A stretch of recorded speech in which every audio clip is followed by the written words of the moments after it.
What is going on, everyone? My name is Jason, and this is the Galaxy S22 Ultra 1 month later.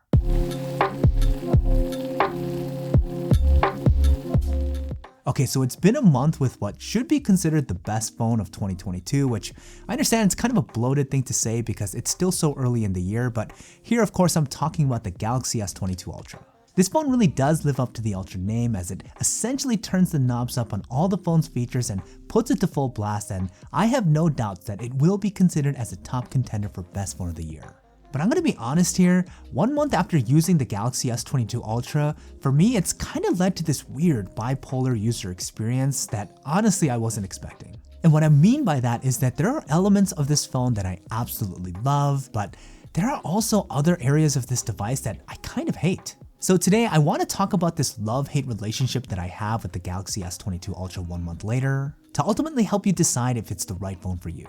Now before we get into the review, in case you're new here, I'm Jason. I would really appreciate it if you take a quick second to press that thumbs up button. It really does help out solo creators like myself get a little bit more traction on their videos, so please help a brother out. And in case you're a tech junkie like me, I make a video like this every single week, so don't forget to subscribe to the channel so you can stay up to date with all the reviews. Okay, let's start off positive and talk about the first thing that I love about the Galaxy S22 Ultra, and that's gotta be the phone's beautiful design. Samsung to me continues to deliver on some of the most edgy and sleek looking phones in the market today, and the S22 Ultra is no exception. For the past month, every time I've taken this phone out of my pocket in public, whoever is with me has always been like, damn dude, what phone is that? So this is definitely one of the most eye-catching phones available today, and there's a lot of reasons why.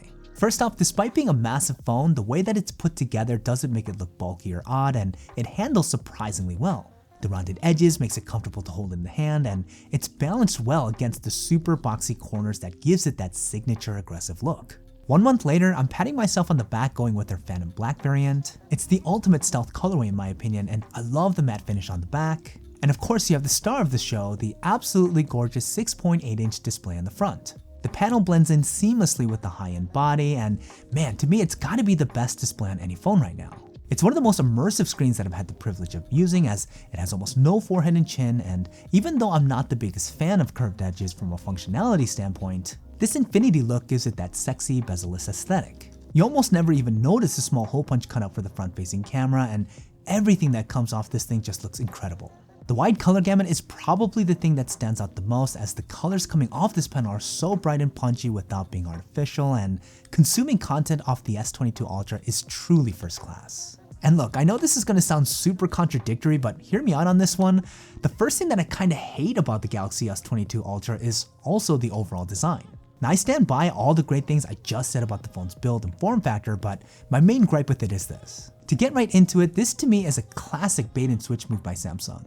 When last year's S21 Ultra came out, I thought it was one of the best phones the company has ever made, definitely went down as my favorite phone of 2021, and I was psyched to get the next iteration of that in 2022. And yes, even though the S22 Ultra is updated and different from last year in many good ways, Samsung did the weirdest thing. It essentially took the most recent Galaxy Note design that was quietly retired after it was released in 2020 and applied it to the quote-unquote new S22 Ultra. So to me, it's this weird letdown of realizing that the design that I loved and was so excited to see the next generation of is apparently sunset, and instead I'm given a phone that again is nice, but I'm already quite familiar with. Now I recognize that this is a very privileged problem, as I'm a person who has the luxury of experiencing the Note 20 Ultra, which I'm sure most of the folks who bought the S22 Ultra have not, so this could be a total nothing burger of a complaint. But it's weird, I feel like I have this rain cloud over my head as I use this phone, which kinda sucks because it is objectively nice. I just can't get past the fact that this is essentially just a recycled design. But let's get back to being positive and talk about the second thing that I love about the Galaxy S22 Ultra, and that's its performance and unique features. As this phone is equipped with a super high-end processor, high-end refresh rate, a big battery, etc., it really does make for an extremely solid user experience. First and foremost, the 120Hz variable refresh rate on this massive panel is probably my favorite on any Android device right now. With so much screen real estate, the smoother animations are more noticeable, and it does well keeping the high refresh rate majority of the time while using the phone. I also appreciate that it can clock all the way down to 1 Hz to save on battery life, and you pair these features with what to me is the best looking display, it really does make it difficult to beat. Now the other area of performance that has been really rock solid has been battery life. I run the S22 Ultra with the high refresh rate on with the highest resolution settings, and I've been averaging a solid 7 to 7.5 hours of screen on time, which is pretty fantastic. Plus, the standby time is excellent on this phone, and it's nice not having any charge anxiety even on days of heavy use. And we can't talk about the S22 Ultra without talking about the inclusion of the S Pen, which honestly can dramatically increase the utility of your device. I'm actually pushing myself to use it more often as it does work extremely well, and I could see it being incredibly useful once I get into the habit of leveraging it for all it has to offer.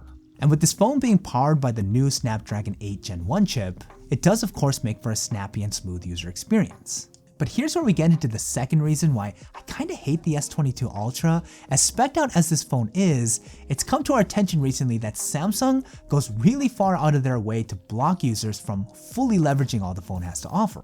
So if you haven't heard, Samsung was in the news recently because they preloaded their newest phones with this thing called game optimizing service, which upon launch automatically throttled the performance of your phone when running what the device deemed as a game, giving you far less performance than what the processor can put out, likely in an effort to preserve battery life. Think of it like you bought a Ferrari, but the manufacturer pre-installed this limiter on the engine that wouldn't allow it to go as fast as it could, and they didn't tell you about it, and they wouldn't let you turn it off. That's essentially what Samsung did with the S22 Ultra. Now, the only reason this was even uncovered was because Geekbench saw some weird things happening when they were benchmarking the phone, and once news broke, people were rightfully pissed. Now, personally, before I knew about it, I didn't experience any issues with performance in my testing, but keep in mind that I don't game too much at all. But it did kind of bother me because Samsung does this a lot. For example, in all their advertising, they talk about their spec'd out display that is legit awesome, but out the box, it's actually default set to not be at full resolution, so it's something that you need to change yourself. Also by default, the phone's processing speed is set to optimize on the S22 Ultra, which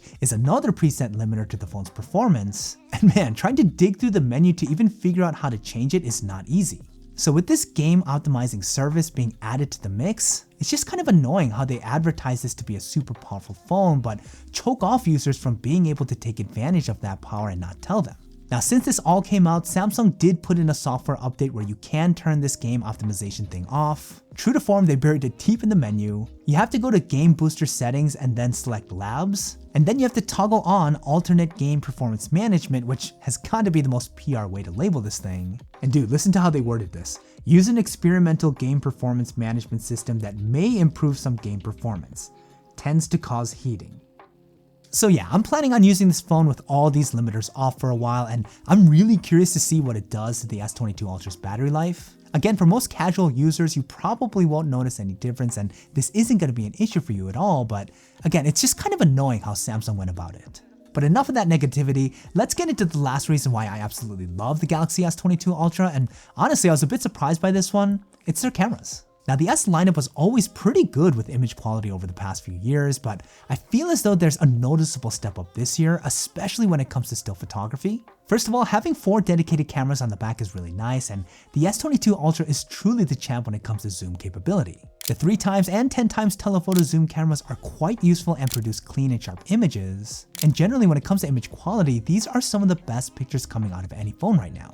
Samsung seems to be focusing more on their image processing on color accuracy than it did before, and it's really chilled out on the oversaturation and over-sharpening like it's done in the past. The S22 Ultra also does really well with portrait mode shots on both the front and back cameras, and it's going to be difficult to beat this phone when it comes to details as the pixel count on these sensors are pretty ridiculous. Overall, when it comes to stills, I wouldn't be surprised if the S22 Ultra takes the crown this year as having the best cameras on any phone. That said, I'm not going to go as far to say that I hate this part of the camera because that would just be overkill, but when it comes to video, the S22 Ultra isn't my favorite. It's always been pretty okay with video as it can shoot 24 frames per second in 8K and has pretty decent 4K 30 and 60. I guess what irks me about it is that there's really no improvements whatsoever from last year, which kinda sucks because video is becoming such a dominant way of communication these days. Again, it doesn't make me hate the phone, but I do hope Samsung invests more in video moving forward as I feel it's the only one company that could potentially give Apple a run for its money in this arena. So I absolutely love the still photography capability the S22 Ultra brings to the table, but there's definitely room for improvement when it comes to video. But hey, that's just me and I want to know what you guys think. What do you think about the Galaxy S22 Ultra? Do you have a weird love-hate relationship like I do? Or are you more firmly in one camp over the other? Let me know what you guys are thinking in the comments down below. Okay, that's about it for this review. Don't forget to leave me a thumbs up if you guys found it useful. Again, I'd really appreciate it. Check out these other reviews if you're looking for more, and I'll see you guys in the next one.